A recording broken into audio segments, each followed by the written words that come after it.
I've come down to the brand new Tottenham Hotspur Stadium because not only is it the newest stadium in the Premier League, it's also the newest stadium in American football's NFL. And luckily, there's someone waiting for me inside who knows a thing or two about both.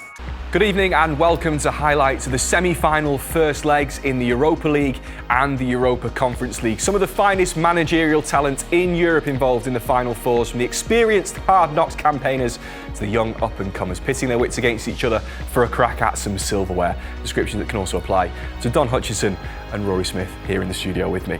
We'll begin though with the Conference League and Aston Villa's first European semi-final for 42 years. They squeaked through against Lille in a highly dramatic penalty shootout, and they faced Olympiacos, who also needed spot kicks to get past Fenerbahce. Your commentators at Villa Park are Lucy Ward and Adam Somerton.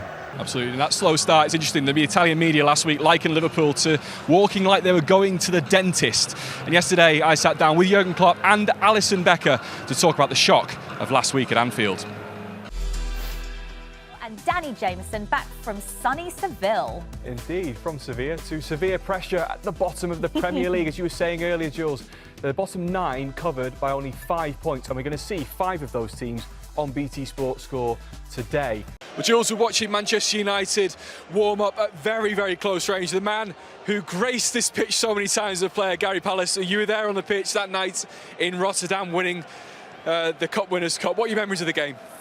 Well, I think we deserve to win it. To the roof of the broadcast centre here at Wimbledon, because 715 days since we were last here to watch some top-class tennis, Wimbledon is finally back, weather permitting. And so is the Coffee Morning presented by Lavazza. My name is Danny Jamieson. This right here is Rachel Stringer.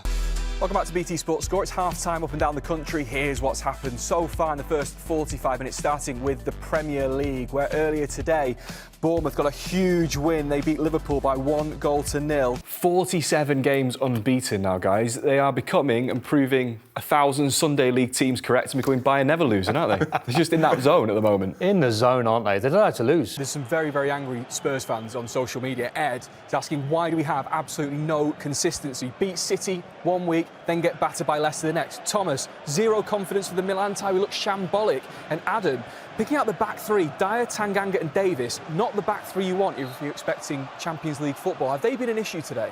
Still to come. Danny Jamieson is at his family home. Danny, who have you got with you? Hello, Claire. I'm still here in Plymouth with Reese's mum, Julie, and girlfriend, Charlotte. Charlotte, we've not spoken to you yet today. How are you feeling ahead of this one? I'm very nervous. Well, Jules, welcome to a very, very warm Seville. The conditions here pretty much the opposite to what they were like at Old Trafford last week with those snow flurries and all that kind of things. A couple of changes as well in terms of the teams. You'll notice Real Betis, perhaps surprisingly, without Sergio Canales and Borja Iglesias. For Manchester United, they've made 4 changes and a couple of very interesting ones, Robbie Savage, including a first United start for Facundo Pellistri. Stevan, congratulations! A first ever European trophy for Olympiacos. How does it feel? Amazing. 12 goals Danny Jamieson has witnessed at the racecourse ground. What a day, Danny.